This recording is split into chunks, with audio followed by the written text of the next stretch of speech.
everybody to this, my final meeting of the Community Development Committee. Welcome to the media, staff and members of the public. We do have one. Oh, staff. We don't have any public. I don't think so. Not community development, no. This is it. So, welcome everybody.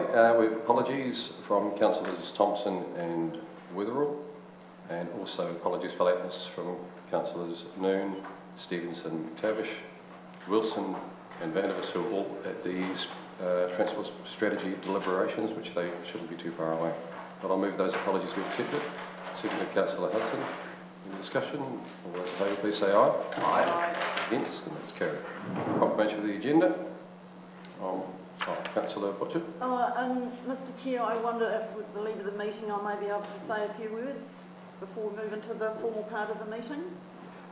Yeah, unless you want to wait until later in the meeting when you've got a bigger group here. When maybe some more people are here. Would that be okay? That's fine. Okay, thanks. So if there's nothing else, I'll move for the Chair that the agenda be as seconded Councillor Staines. All those in favour, please say aye. Aye. Against, that's carried. Declaration of interest, that's just for everybody's information. And we move on to item number 4, which is the minutes of the Toitū Otago Settlers Museum Board on the 7th of August 2013. Councillor Bazette. No, I wasn't there at that meeting, I will move. There were no councillors there. No. Move Councillor Hudson. Second, Councillor Bazette. Yep. Any discussion? All those in favour, please say aye. Aye. Against, and that's carried. Well, I'm going to give them that the wait the meeting for the Woodley parts with John wanted just to say a few words about their contribution to the Settlers Development. Sorry?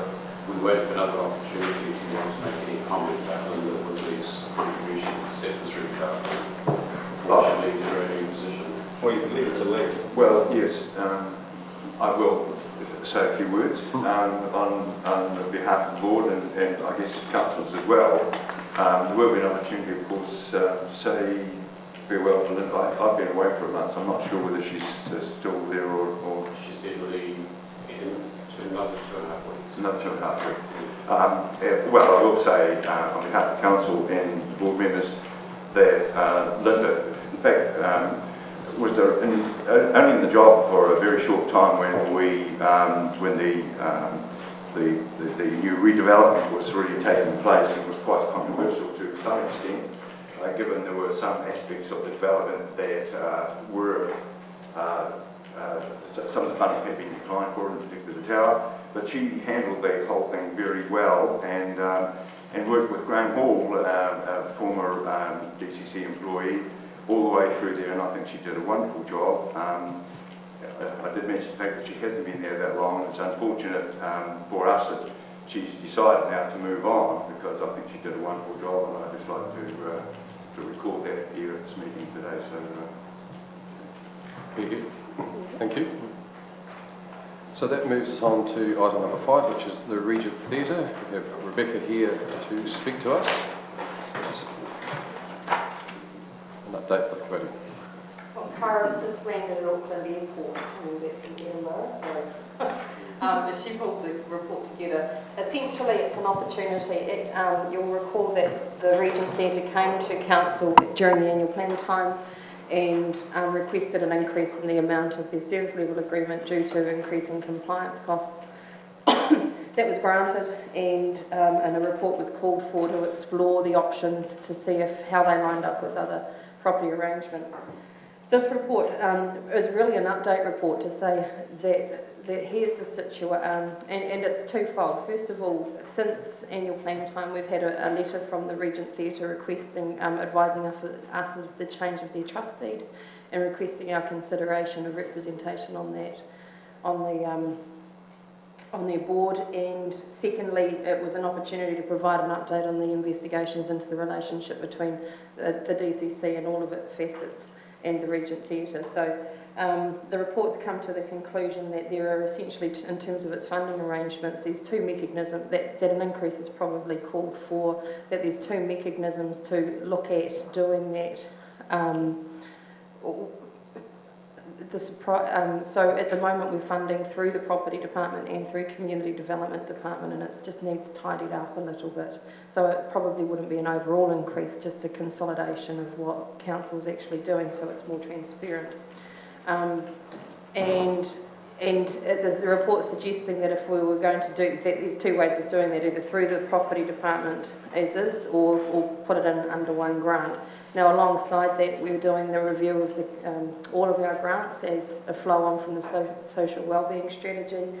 I met with the woman who's doing that work on Friday, and we talked about the general area of all the relationships that Council has with, in terms of property relationships. And I don't think they need to all be the same as one another, but they should all be at least put together and considered as a whole. So that work's progressing. This is really an update. So two things in this report. One, an update on where we're at with the service level agreement and that relationship, and the request also around their committee. Thank you, Rebecca. Questions, councillors? Councillor Brown. Rebecca, I'm not sure whether you could answer this, but on reading this paper, I can see there's logic in moving towards an I favour option 2, which is actually putting it through the Property Department. But I think there needs to be a lot of work done looking at the mechanics of how it would operate, because clearly Council owns the building, and it has a responsibility to make sure that buildings meets all the requirements of health and safety, earthquake, etc., which to me needs to probably be on a commercial basis from the point of view not of financial, but stating almost like a tenancy agreement, Yep. whereby the council will provide and look after the building fabric, but the decor, setting and operation is carried out by the tenant, in this case the trust. And I think we need to get to very clear and a lot of work done to actually develop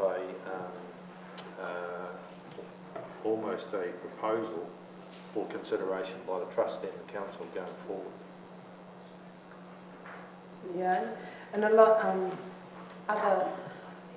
other agreements. For instance, so Community House is another where property owns the land and the trust owns the building on top of it.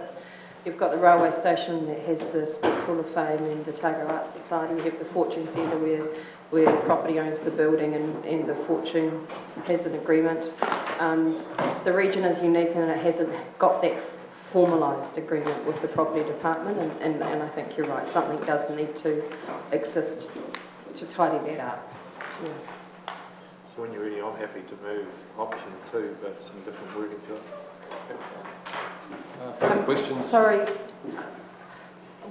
at this stage we were just providing an update on the 2, and so I don't know that a preferred option is required at this stage, because both are being explored through the civic grant. So both options will come back with their pros and cons. I think is probably best to wait to see that, but that's just a suggestion.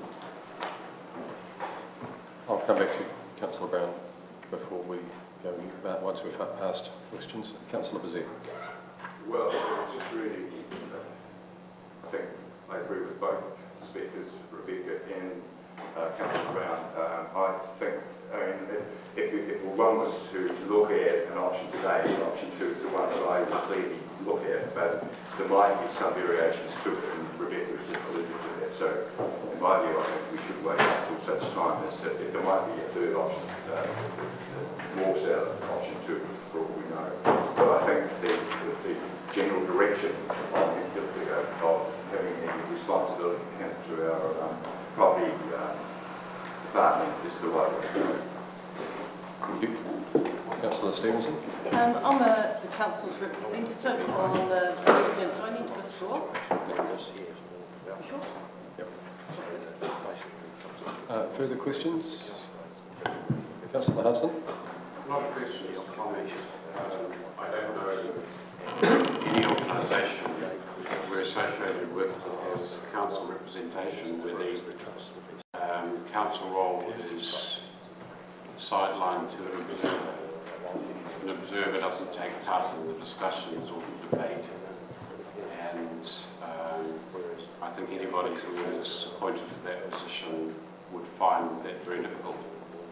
And I think there's no understanding as far as Teresa and I are concerned as to what it would actually mean to be an observer. I think you sit in the corner and listen to the debate.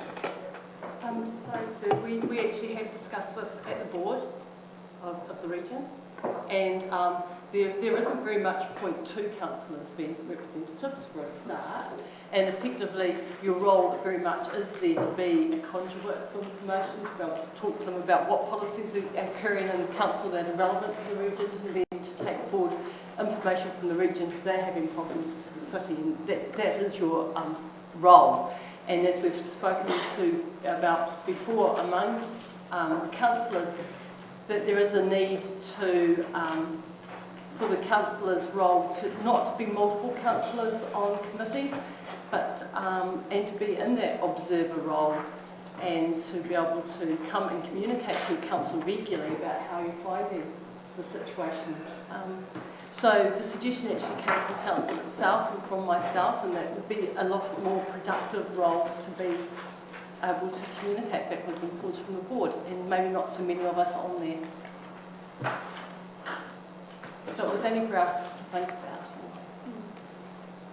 Councillor Wilson? I mean, there was that issue just made me wonder, a rethink of all our positions on appointments on boards, but it does seem to me that, I know that I've been on boards and I think I'm not quite sure what this sets as a precedent, and I'm sorry I wasn't here for the initial discussion on this.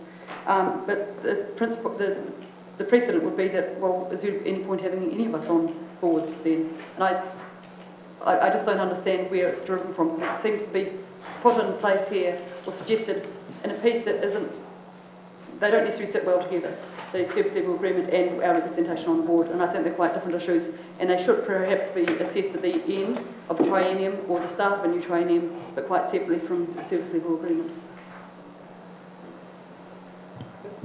I mean, the report, there were two issues that were being presented to council on the region.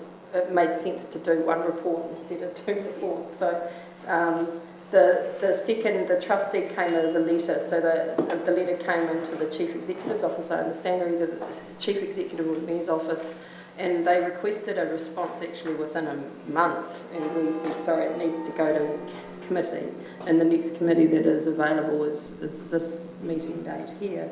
And so, yeah, they're not aligned well, but it's just using one report for two issues. I think just in terms of the setting of a precedent, I don't think it. I'm more relaxed about that because, as you know, council has a number of different relationships with a number of different organisations, and they're all completely different. And so, what we do with one is not likely to transpire to another. Just like council. Yeah. Okay, Councillor Staines. Rebecca, just reading that clause that's in their trust deed, does that mean the appointment from the city could be a councillor or a staff member? The way I read it, it doesn't say one or the other, it just says we can appoint someone. Potentially, yes. Okay, thank you. Mayor Cowell? Just clarifying then, under your recommendations, you've got the two issues in this report, and you're not seeking a definitive resolution on the funding issue, but you are on the appointment. Yes, that's correct. Okay, if there's no further questions, I'll come back to Councillor Brown. Are you happy to move the recommendations as they are, or do you wish to alter one part of it? Well, given that I understand the staff are not requiring a direction from council on option 1 and option 2, I still still like to test the meeting, because my view is, why do a lot of work on option 1 when if council is of the view that option 2 is the way to deal with this going forward, that could be developed more fully then and brought back to council for approval. But I said I'm not prepared to put a motion unless I can get some further debate. So I'll formally move that we suggest that option 2 to be developed and brought back to council in a more developed form for a methodology to look after the maintenance of the building. Happy to second. Okay, we'll just hold that at this stage. Did you? Well, Go second, okay. I think I agree with Councillor Brown. I think that's a general direction, and if that is the wish of the committee, then I think the staff should look at that as an issue rather than looking to options. Just before I accept the motion, can I just ask Rebecca to comment on the... I think it sounds as though what council would like to see is a formal relationship between the property department and the Regent Theatre. I think we can do that under both options, and so and to support option 2 at this stage would essentially, in terms of the funding mechanism which we use to support the Regent, would then treat the Regent different to every other organisation that we have a relationship with. So I'm just expressing a word of caution in terms of asking us to just work on option 2, because there may be unintended consequences. Can I just ask a question of that? Given what you've just said then, are you intimating that on the board of the trust there is the expertise to look after the bricks and mortar of the building and look after the management of the building structure? Because if that skill set is not on the trust board, then we're putting ourselves into very dangerous territory in relation to allowing them to have an input into how it's delivered, given that there's requirements under the Building Act, warrant of fitnesses, lifts, etc., which we are assuming on their behalf at the moment. So I just feel that we've got the expertise in the property department to deliver this in full. Yeah. Why would you split it between a trust and the property department of council? A decision, no, not the trust. So at the moment, I wasn't referring to the trust. I was referring to the grant that the community development department gives to the trust. But isn't that the financial part of it? It's not the mechanism on Yeah. how the actual building is delivered. No, that's right. So I'm not, in moving option 2, I'm not suggesting financial. Yeah. I'm suggesting the methodology of looking after the building. Right. See, and that's why I think we can build those issues into either option. So I think that there needs to be a formal relationship between the trust and the property department in terms of a tenancy agreement or a lease, but that will need to happen under option 1 or option 2. And so what you're suggesting in terms of property being very clear on what property is responsible for and what the trust is responsible for will happen under both options. The options are really around the financial mechanism to give back the Regent the money.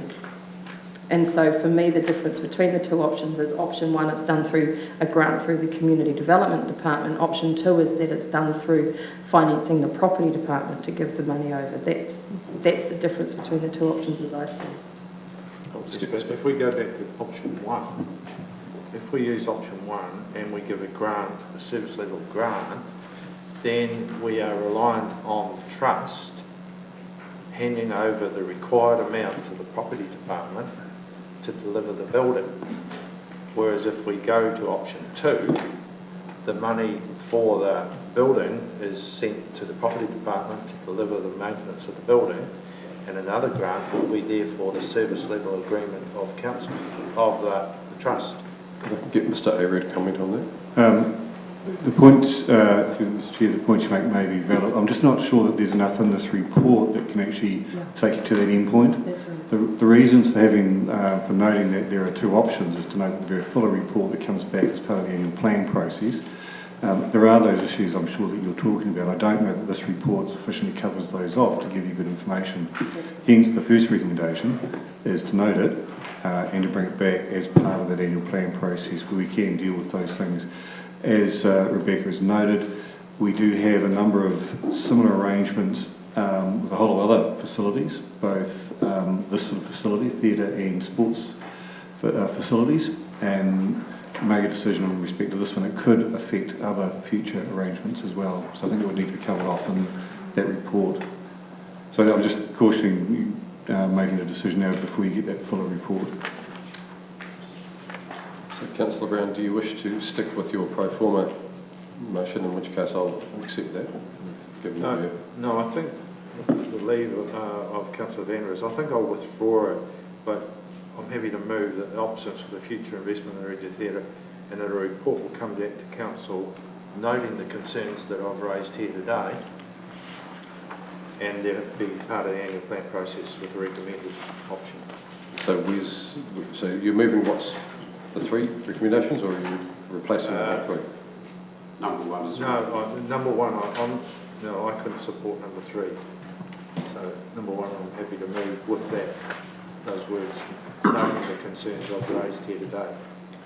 So how do we identify those concerns in the motion, or do we not need to? Well, I think the secretary would have recorded the vote. Well, hopefully Rebecca's... It's going to be a two-page motion. Are you comfortable with that, Ben? Right. So Councillor Brown, just so I'm clear, you're moving number 1 with the amendment that you've just, yes, with the alteration you've just suggested, and number 2? No, I'm not happy to move that. Pardon? I don't support, so I'd rather wait someone else move that and I'll talk to it. Right, so what you're suggesting at the moment is you're just moving number 1 with the alterations and leaving out the other 2? Leaving out numbers 2 and 3? Well, I think they've got to be discussed, but I'm not happy to move in that direction. Okay. And that's seconded by Councillor Vanders, is that correct? Okay. Discussion? Well, the problem is, Mr Chairman, there isn't enough information in what this paper is saying. How can we get the information for you? Right. So I think we should just leave it as it is. Go with the recommendation number 1, and the other information will come through in due course, and it'll be sufficient enough for us to make a valid decision. Otherwise, we're just going to go around to... Okay. Can I just check with Rebecca that with the recommendation as Councillor Brown has moved, that's enough to I think so. I think if I perhaps paraphrase, I think the main issue is to ensure that the relationship between the property department and the Otago Theatre Trust is included in both, is formalised and included in both options. Councillor Stevenson? I think that we do need to have both, because we need to come back with the pros and cons of each, but the Trust have got this amazing ability to fundraise for things, even property things, carpets, seating. It's amazing what they can fundraise, so it may be better to be a bit broader than just doing it through the property department and let the friends of the Regent get involved in helping out with these things. So keep it broad, and then we'll come back with the pros and cons and see which one is the goer. Any other speakers? Your Worship? Well, I support this. I understand, completely understand Councillor Brown's inclination to have some mechanisms in place to protect the servicing, the maintenance of the building. However, I note that page 5.4 says that both of these options should be considered further. So that clearly, insofar as we're bringing it to the annual plan, there are financial implications which aren't spelled out here, and I think we need to wait till that time to make a final decision. So I think I'll support this. Councillor Brown, do you wish to use your right of reply? No, I don't think that. I think, you know, the report's incomplete at this stage. And I think the points Councillor Stevenson made are quite valid, because in any normal tenancy agreement, that would be the responsibility of the tenant. You know, it wouldn't be the responsibility of the building owner. Okay, everybody's clear on the one item motion? I'll put that. All those in favour, please say aye. Aye. Against? That's carried. Thank you. Thank you, Rebecca. Well, now the second part of the resolution. I think that's all we're doing. Oh, sorry. Well, I'm prepared to, again, pro forma actually, to move the 2 and 3 to test the meeting, because we don't need to wait till the annual plan. This doesn't have implications for funding. This is about the region trust board wanting to reform itself, and I don't think it's fair to necessarily keep them waiting. Right, so you're moving 2 and 3 as they're written? Yep. So moved. Well, I'm moving 2, and assuming that means an observer has agreed to, but that the reason I'm moving a pro forma is to test that, because clearly there's some difference of opinion around the table. So. I'm somewhat confused as to where all this pro forma stuff's going. Something's really moved or not, or we just having a general discussion. You accepted it's moved, so that's Okay, so moved. So it's just option, just recommendation 2 is per the audit paper you're moving at this point. I'm moving recommendation 2. 2. Is there a seconder? Can I second it? As I, Pardon? on the current, one of the current. That's right. Yep. So, Second. Seconded Councillor Stevenson. So it's moved. Yeah, Cal? Yep. Seconded Councillor Stevenson. So that's recommendation number 2. Do you wish to speak further? Yeah, well, I'll put a bit of context around this. The region board, some of them came to see me and the chief executive and explained that they wanted to streamline the board structure. I can recall when I was council representative on the board, there were 2 layers to the board. There was one board, and this may still be the case, which actually took the decisions, and then there was a much bigger board, which is the ones that we were represented on, which basically talked a lot. So I can understand why they would want to streamline it. We talked about the need for council representation, and it just seems to me, and I have no problem with a council or staff member being on the board and having some voting rights. On the other hand, if the property belongs to the council and the council's under either of the other options that we've discussed earlier, is taking responsibility for the maintenance, then the trust board's responsibility is running the theatre. And I don't see that council needs to have a say in how the theatre is run. I don't personally want to have a say.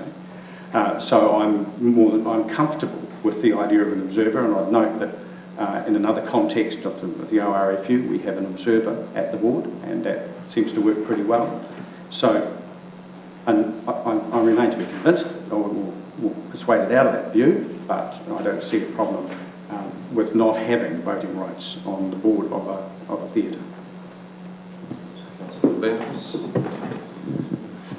I'm not comfortable with the council's role only being that of an observer. I don't think we need to necessarily have a bunch of councillors at the meetings, but I do think that we do need to have someone from the council, either staff or a councillor, to be there and to be there actively looking at the DCC perspective as opposed to just the Theatre Trust perspective.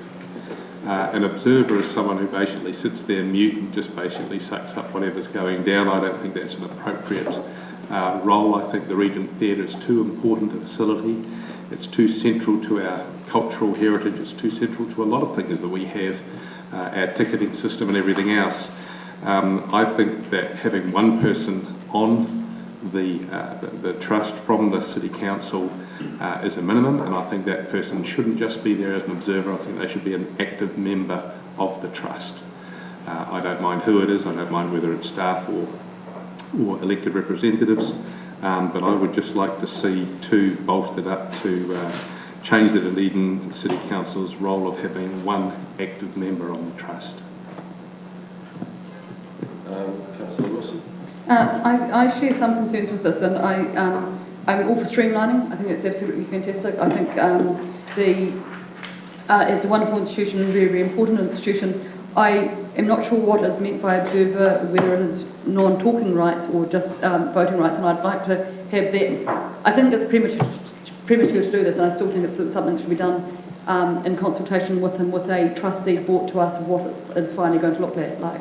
I don't really want us to be making a decision today on something we haven't even seen. And maybe the reporting gets tightened up in the process and we only need an observer, but I don't think I've got enough information at hand to vote for that we go that whole hog without understanding it better. If it's talking rights but non-voting rights, I'd feel happier, but it really depends what the final mix is, and I just think it's premature at the moment. The board are now renewing their constitution. They want to change their structure, and so that's why the timing of this has come here now. I think personally that having 2 people from council being representatives, it's not necessary, and the primary role of it is to run a theatre, an entertainment venue.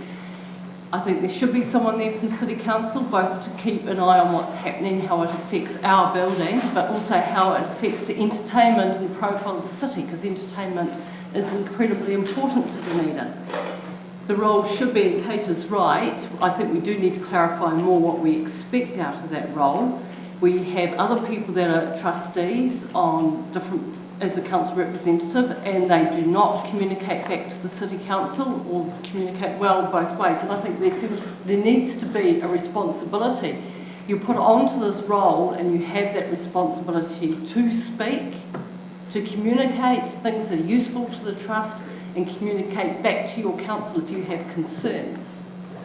And, there have been, there's issues such as the property, the costs of the maintenance of the lifts and whatnot, and that has been brought to the council, and that's part of the role of being on these groups. So it is a vocal role.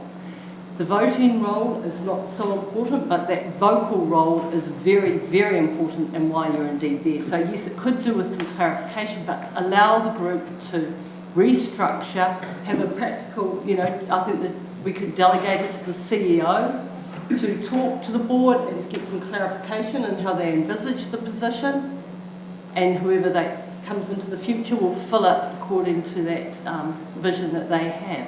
So I think that there's, you could put a little rider on there, note, that the CEO will discuss with the board how they envisage the position of the observer actually occurring.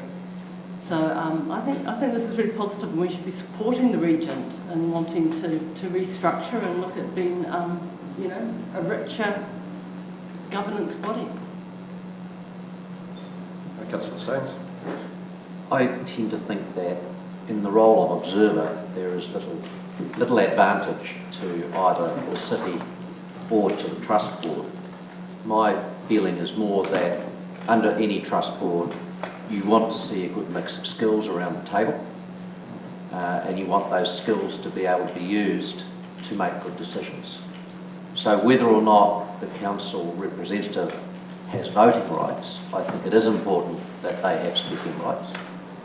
Secondly, I think it would be good for the board of the theatre to actually indicate the skill set that they might wish to see with them. Not necessarily that we would be able to fulfil that, but that if they wish to have a particular skill set, that they express that at the beginning of the triennium as the appointments are being made. So that around the table, undoubtedly at council, there are a mix of very strong skills. Equally, there are among staff. So depending on the issues that the board sees coming, I think they should be stating themselves to us their recommendation on the skill sets that they'd like to see. I think they should be using those skill sets, at least in the debate of their decision making, and whether the person involved has a vote, I tend to think doesn't matter quite so much. It's their input that's more important. Councillor Brown.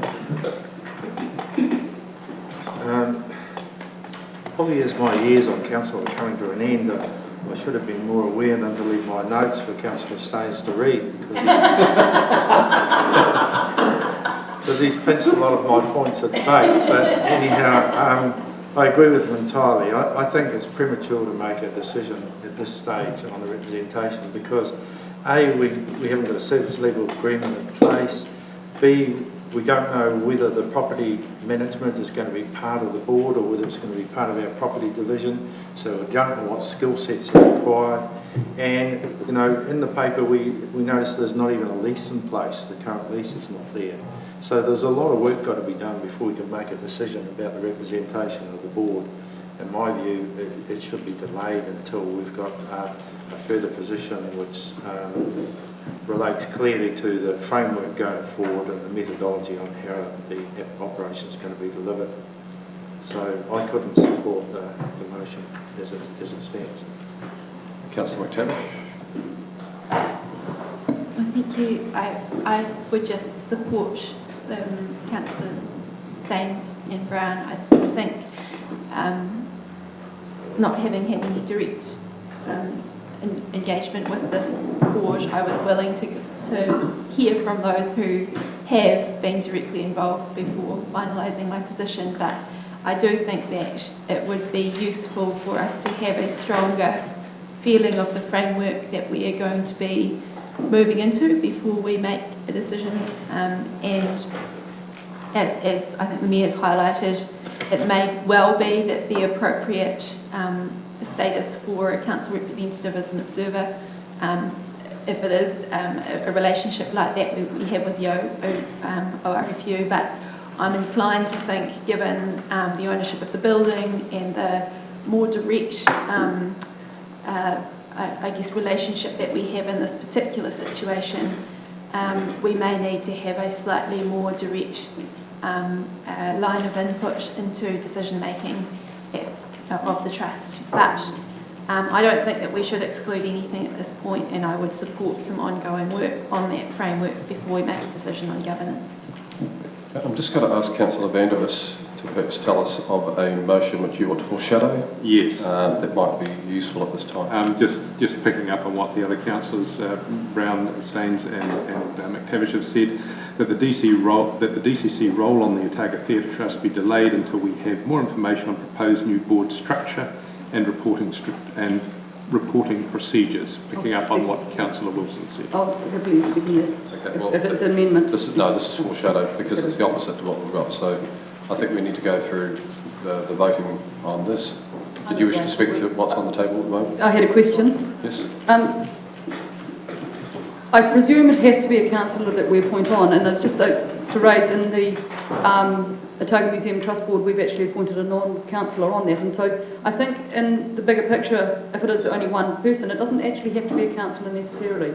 And I just want to say that that may be an opportunity for the council to appoint even a staff member who had the necessary skill mix to work in better with the trust. So I'd like that to be part of. You know. I think Rebecca mentioned before that would be the case. Yeah, so that's good. I'm sorry, I think I missed that part. Okay, well look, I think we've had a good look at this. Your Worship, would you like to write a reply? Well, you asked me Pro forma.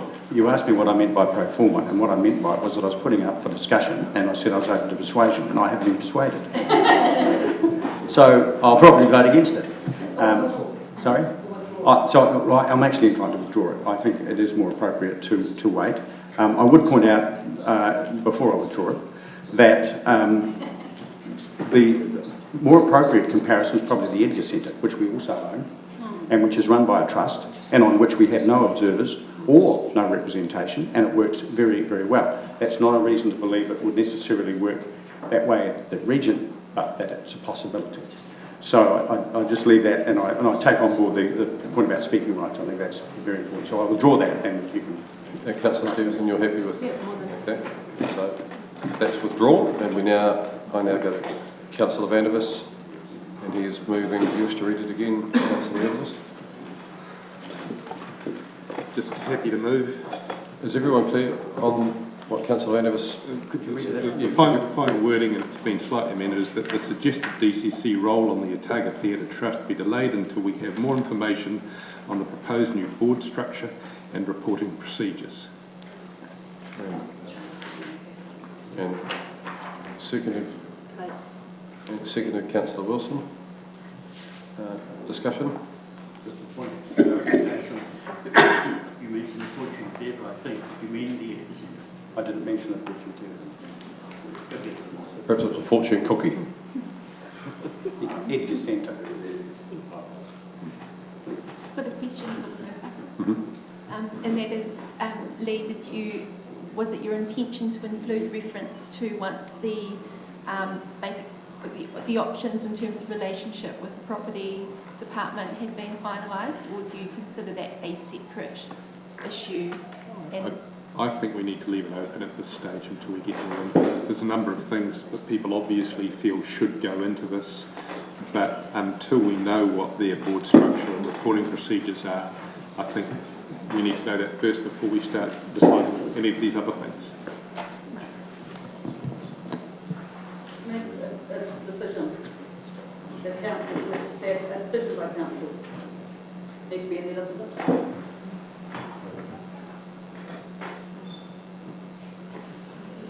Okay, speakers to this. Does it need a decision? The decision of the suggested, yeah, okay, sure. I think it's implied, but it's clear if it's got decision in there. Yeah, that a decision on the suggested DCC role. A decision on the suggested DCC role. Right at the beginning, that a decision on the suggested. Nothing taken later. Thank you. Okay, so speakers, Councillor Butcher. Can I just ask a question, Rebecca? Basically, is it broke? Does it need fixing? So the trust is streamlining their board and it's reducing its numbers significantly. So they've just explored all options through that. Are they volunteers or do they get paid at the moment for doing that work? They don't get paid, to my knowledge. Okay, so it's not a cost-cutting thing, it's basically just a personal thing. Yeah. Human resources. Further speakers? If not, I'll put the motion. All those in favour, please say aye. Aye. Against? That's carried. Thank you very much. Thank you, Rebecca.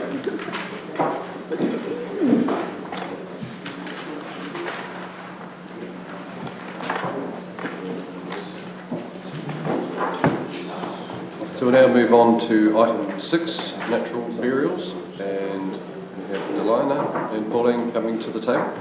Welcome, ladies. Don't you look spring like you two today?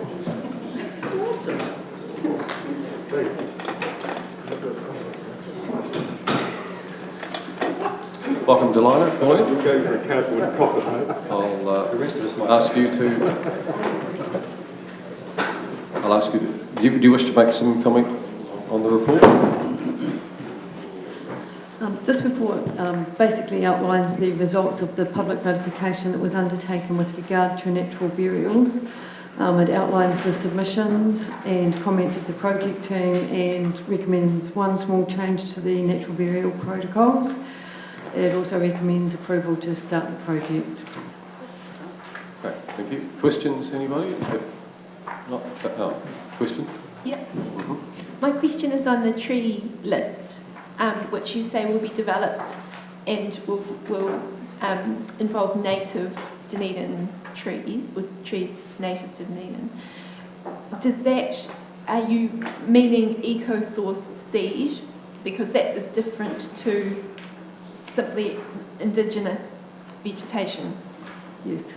The tree list will be chosen from plants that grow naturally in that area, which doesn't quite answer your question, does it?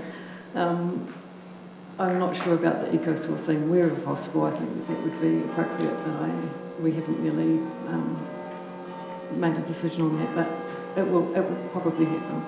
Well, I think that the mechanism, the reason I ask is because when I read this, I thought the mechanism for that needs to be established, because if it is your intention, or the intention of the DCC to return this to woodland, or native woodland, which is of this place, then the seed, I mean, if you write down kowhai, for example, there are multiple different types of kowhai. If you're leaving it up to the person who has to go and battle their way through the garden centre to find the right... No, we'll be supplying the plants. Okay, directly. Absolutely, yeah. Okay. yes. Yeah. So in that sense, I guess it will be much easier to control seed source. Yes, absolutely. Yeah, okay, thank you. Happy to move. Okay, if there's no more questions, move Councillor Wilson. Second to Councillor Hudson. Discussion. Councillor Wilson, do you wish to speak? No, I'm delighted to see it progressing. Councillor Hudson? Okay, if there's no discussion, I'll put the motions. All those in favour, please say aye. Aye. Against? That's carried. Thank you. Thank you, Delina. Pauline?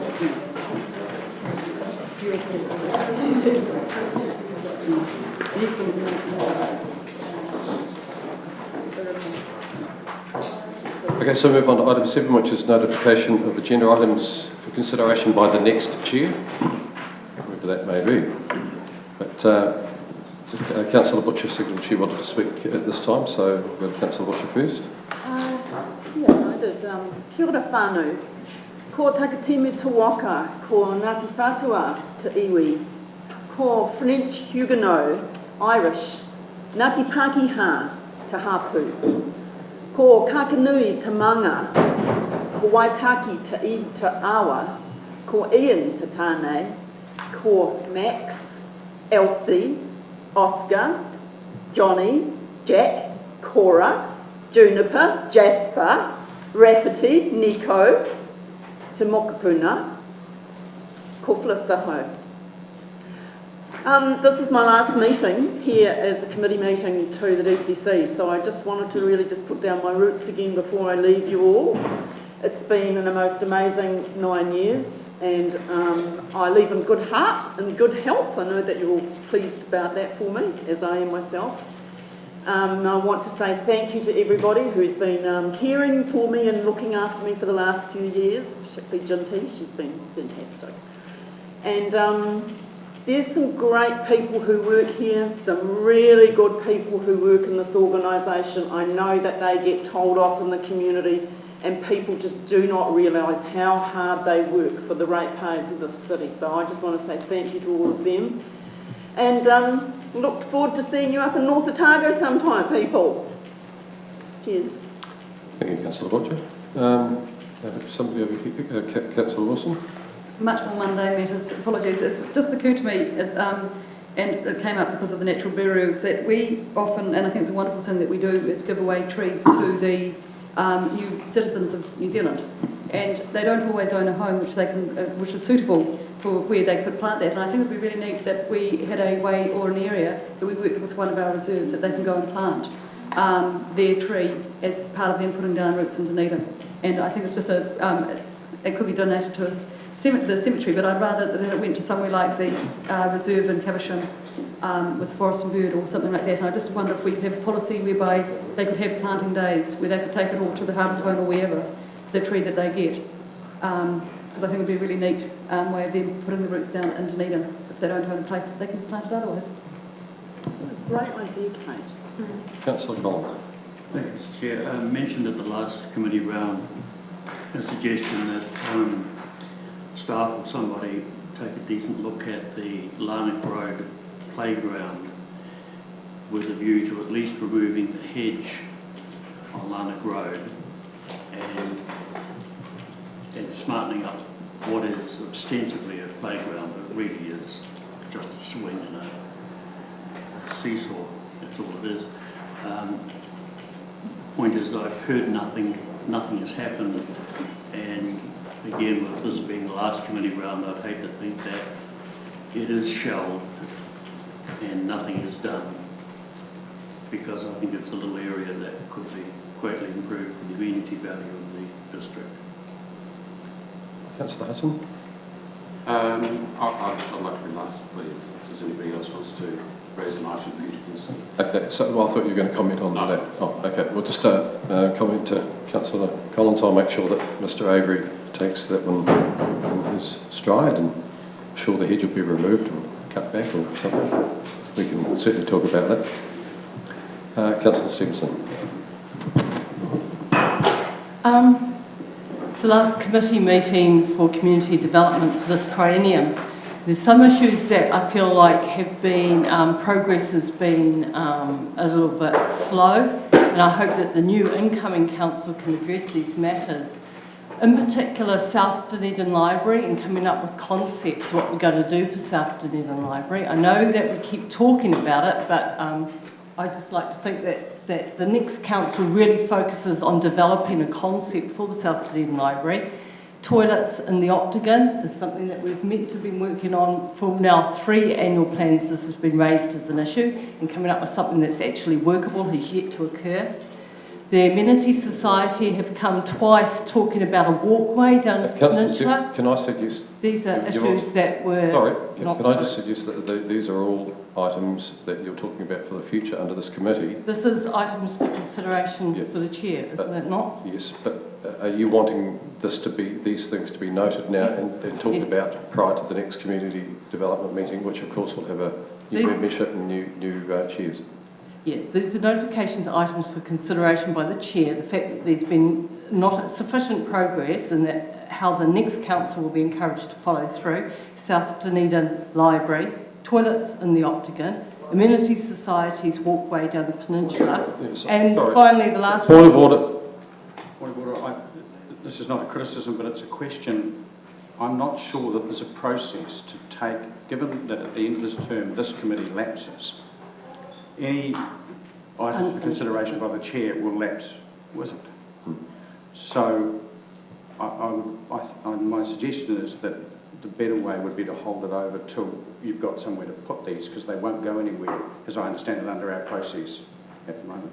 I understand that matters that can be raised here are simply recorded in the minutes. It's just a method of making sure that the next council have this very small list of items that the committee have failed to follow through. Well, I'm sorry, Councillor Stevens, that's not true. You mentioned the South Dunedin Library issue is something that's been to do with the committee as a whole, and it's been part of annual plan processes. So, and in relation to the Octagon toilets, you know that there's a new toilet going into Harrop Street, so that has been dealt with. So I'll let you bring those other things up. There was just one other next matter. triennium. Yeah, and it's the walk track strategy, which is now ridiculously out of date, which was meant to be addressed by this committee and is yet to be done so by.